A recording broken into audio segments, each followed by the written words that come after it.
everybody. Welcome to the Court of Public Opinion from the garage and from the heart. And thank you for all the people who send us a comment. As I say, I try to get to everybody. And thank you as we communicate on that technology. What would you call it, Pete? Facebook. Yes. Yeah. I don't know what you call it. It's magic. It is. Wonderful, wonderful, wonderful. We'll get into the news of the day, and I did promise to talk to you about former governors general, and I'll do that in a minute. On Friday we brought that up. But this is May the 1st. Pensioner punch for the 1st of the month. May the 1st. 1851. The first public flushing toilets. Monkey closets, they were called. Why, I don't know.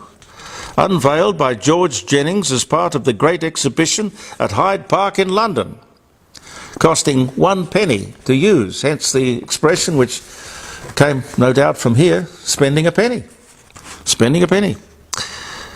1924, the German automobile manufacturer, I think they had, let's say, 1, 2, 3, 4, 5, 6 partners. They all have their name, all hyphenated. I won't even attempt to try and pronounce them. But they all decided to merge on this day in 1924 and became Mercedes-Benz, one of the great brands in the world. Batman appears in a detective comic, number 27, 1930. Or was it 39? Yeah, 39. And of course, once he sort of took off, he got his own comic book. In this particular first appearance, he was just merely a bit player. Sarah Armstrong Jones, daughter of Princess Margaret and Lord Snowdon, was born in 1964. The first airliner to serve a cooked meal. Imperial Airways, it was called. The year was 1927, but you know those old Sunderlands and Catalinas and planes that used to take off from the Rose Bay, it was an airport, but for seaplanes. And that was the beginning of international air travel in Australia. Those planes sort of island hopped, went from airport to airport to airport. It must have taken weeks or months to get around the world, but they had almost staterooms where food was served and there were toilets and luxury. The beginning of a whole new world. But 1927 saw the first meal served on an aeroplane. The king of rock and roll, Elvis Presley, 32, weds Priscilla Beaulieu, her maiden name. She was 21, he was 32, at the Aladdin Hotel in Las Vegas, Nevada in 1967. A lot of interesting things happened in 1967. The British liner Lusitania arrives in New York. 1916. Mr. Potato Head is introduced in 1952. The Empire State Building opens in New York City in 1931. You know, there was an aeroplane, I think it was probably about 1937, somewhere in the 30s, an aeroplane, two-engined aeroplane, passenger plane, flew into it in the fog. That's true. I'm not sure how seriously the building was damaged, but it's hard to imagine an aeroplane can fly into a skyscraper and not be considerably damaged. Rita Coolidge, American Grammy Award-winning singer. Higher and Higher, We're All Alone, born in Nashville, Tennessee. Born in 1945. We have the same birth year. Rita Coolidge. Chris Christopherson. They were married for a long time. When I say a long time, for the music industry it was a long time. I remember they came to Australia in 1972, maybe 73, something like that, on a tour, and the record company had a presentation to the local media. I worked at 2GB at the time, and Rita Coolidge had the little baby, and the baby, I swear, couldn't have been more than a couple of weeks old. Imagine taking a baby on a world tour. But, you know, musical people are they live on the edge. Anyway, I somehow, I can't remember the circumstance, but she handed me the baby. And I held the baby. And I'm not sure what the baby's name was. I can't remember. How many kids did Chris Christopherson and Rita have? Do you know, Pete? No idea. A few. That would have been their first child, I would think. Boston Newsletter publishes what is believed to be the first newspaper advertisement. Very first newspaper advertisement on this day in 1704. Actress and model Bianca Jagger files for divorce from Rolling Stones rocker Mick Jagger after 7 years of marriage on the grounds of his adultery with Jerry Hall. Jerry Hall gets around. She's just filed for divorce from Rupert Murdoch. 1978. But a stunning looking woman. Beverly Hills Hotel opens in 1912. Third time World Formula One driver champion Ayrton Senna of Brazil is killed in a 309 km/h crash while leading the San Remo Grand Prix in Italy. Citizen Kane, 1941, directed by Orson Welles, starring himself, Joseph Cotton, Dorothy Corringore, I don't know that name, premieres at the Palace Theatre in New York City, 1941. Many people regard it as being the best movie that was ever made, even today, which is an interesting one. Tony Blair, elected British Prime Minister for the United Kingdom in 1997. Anyway, if you remember the day for any reason at all, I hope it's going to be a great one. And a good week all the way through.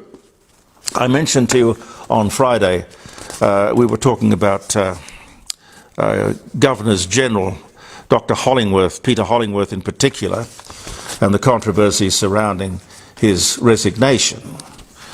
And the, I suppose, tragedy of it all, humiliation of it all. Some interesting facts and figures about former Governors General. How much do you reckon? No, you'd never guess. I'll tell you. Australia's former Governors General have formed a $3 million a year club. Each of them is costing taxpayers $500,000 a year. Now that's pension, office space and staff. And I guess cars as well. Probably travel. Over the past year, the total cost of former Governors General has risen to, on average, $237,205 a month, according to documents obtained by the Sunday Telegraph. Former Labor leader Bill Hayden, who was given the plum job by Bob Hawke, the man he deposed, or the man who took over as the leader. You remember the circumstances of that, where a very bitter Bill Hayden said of Bob Hawke, and winning the election, a brown dog could have won that election. And he always figured, of course, that he'd been cheated out of the top job. But anyway, he got consolation prize, didn't he? Is that called jobs for the boys? I don't know. Anyway, that was Bill Hayden, and he is still there, earning his, well, I'll tell you exactly in a minute. Peter Hollingworth, the priest who was forced out of the post after only 2 years in office, he has a very big bill, but the two of them together, wow. Dr. Hollingworth, who left the official residence in 2003, mired by controversy, costs an average of $502,000 a year. And that, I understand, is for life. Bill Hayden, one-time Republican, can you imagine him taking the job of representing the Queen when he was a devout Republican?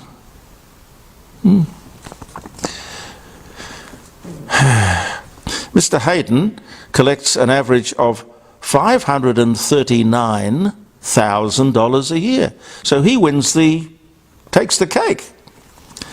$539,000 a year since 2007.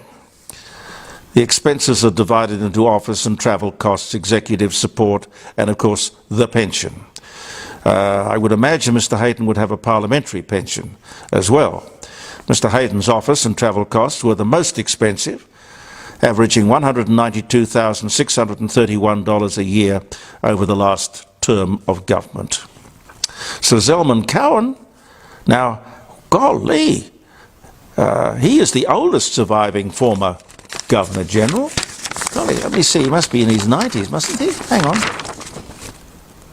Oh, he turned 91 this month. He has an office in the Commonwealth Building in Melbourne's Treasury Place. What would he be doing, I wonder? Regarded in his heyday as one of the leading constitutional lawyers in the English-speaking world, Sir Zelman was a leading academic in Australia before his appointment. And there's again the Sir Ninian Stephen, and then there is Sir William Dean, two former High Court judges. $3 million a year, former Governors General. Well, I suppose if you take the deal, take the job, it's part of the deal, you have every reason to expect that it'll be bestowed upon you. But I rather like the line that Tony delivered, I think it was last week. His suggestion was that nobody should be paid more than the Prime Minister, whether he's the head of the department or particularly if he used to be the head of something. I don't see how you can retire and your collective benefit can be $500,000 for doing nothing. You know, if they're looking around to save money. Oh yes, I better do a letter here. Jeremy, you talk about getting rid of the promotion of gambling. This is from Ben. Ben says, thinking of Anzac Day, they have no trouble banning two-up. Yeah, it's true, isn't it? Two-up is banned, if I'm right, I think I'm right, Ben? Two-up is banned every other day of the year, but it's okay on Anzac Day. I can't see what's wrong with two-up. I mean, I guess the government doesn't make too much money out of it. People playing two-up, I mean. But these big gambling advertisers, they generate lots of money for everyone, including the government. But no one is talking about the suffering and the deprivation, mostly suffered by families. Here's a fun fact. Robots are more prolific than ever. Endemic, in fact. There are millions of them. Not quite enough to compete with the 700 million workers in the world, but they're getting there. Because they are so much cheaper. And they don't argue with you. And they don't want a lunch break. Or, dare I say it, even a pension. It's a lot of nonsense, isn't it? If we go on, however, putting robots out there, how is that going to profit society? How will people without a job, because the job has been taken over by a robot, or some artificial intelligence, how will people keep the economy going? Or is that the plan? If we don't work, we don't get an income, how does that contribute to a healthy economy? I think cutting your nose off to spite your face comes to mind. Julia Gillard's Royal Commission into Early Childhood Education has delivered its findings. There were some, I suppose you'd call them leaks. There were announcements carried by most of the news services here in Adelaide. All children will be in preschool by the age of 3. Now, I do not respond well to being told what I should be doing with my children's education. Seems clear these people want our children in the education system, their education system, as early as possible. along the lines of one of my favourite sayings, as the twig is bent, so shall grow the tree. And it is true. I don't want to be paranoid, but if they can get our children early enough, they can twist and bend their minds any way they like. And I'm sorry, I don't trust the teaching profession entirely, any more than I trust the professional politician. What was kind of funny, I suppose, was Channel 7, who did the story, or I think everybody did the story, but that's where I saw it. They spelt the word education incorrectly on the screen. I would have thought somebody may have spotted that, but then again, maybe not. See, because of our system of education, there are not many people out there who can spell. I mean, I'm not a good speller by any means, I can tell you that. You know, I am truly confused about Anthony Albanese. I really am. Is he a good-hearted, well-meaning, genuinely nice, regular guy? Or is he some sinister instrument of the left dedicated to forever changing the face and culture of Australia? I honestly don't know. But listening to him on the subject of the voice, it convinces me that he has invested all his considerable political capital in this stupid referendum, which will achieve, I suspect, nothing, particularly for the people it is pretending to try and help. He will be, I predict, okay, you might want to make a mental note on a piece of paper of this, he will be voted out of the top job by his own party shortly after the referendum is lost. I'm convinced of that. I said a while back, I didn't know if he was prepared to die in a ditch over this voice thing, but now I believe he is. But he is so removed from reality, probably because of advisors, backroom people, strategists, pollsters. That's the only thing I can think of, that he is therefore not in touch with the real people of Australia. I think he will stupidly die, politically I mean, die in a ditch. When, if he was, I don't know, more observant, more astute, he would make a very good long-term Prime Minister. Well, in time. But waiting in the wings at the moment, there are an awful lot of good people in Labor. Talent, I mean. And way up there is a guy called Peter Malinauskas. He's the Premier here in South Australia. Very moderate, well-dressed, well-presented, articulate, acceptable. Certainly a future leader of the Federal Labor Party. And therefore, of course, a Prime Minister. Mark my words. And you know what? The Liberals have no one. It's quite amazing. And just quickly, you know I'm not a great fan of the ABC, and I don't know why I torture myself the way I do watching it. But I was so angry last Thursday, I rang, because you can't talk to anyone here in Adelaide at the ABC. You've got to ring Sydney. Everything goes through to Sydney. It was amazing. You can't talk to anyone. There is no single person out of the thousands and thousands of people they employ, not one single person that you can talk to. But what you get on the phone is push 1, push 2, push 3, push 4, push 5, but not one single person is able to pick up a telephone. See, I just wanted to talk to them about integrity. Now, if the ABC had the integrity that we all expect it to have, they would do all of these stories openly promoting The Voice. Anyone, my observation, who is supporting The Voice will be talked to, no attempt to be impartial or objective, no balance. When I rang, I was just trying to find somebody who would explain to me why they don't issue a disclaimer. A disclaimer, quite honestly. Just tell people where the national broadcaster stands, and that they are openly promoting a yes vote for the referendum. Now, whenever you see a story on The Voice, on the ABC, no attempt to balance it, no attempt to be objective. What of the charter of the ABC? Have any of these people ever read it? What a load of nonsense. You would imagine that with all of those voices and all of those journalists, there would be someone who could pick up the telephone and have the chutzpah to talk to you, argue that point. Anyway, I'm glad I got that off my chest. Thank you very much for viewing the Court of Public Opinion. I'm Jeremy Cordeaux. Pete and I will be back tomorrow. Believe in yourself, and goodbye for now.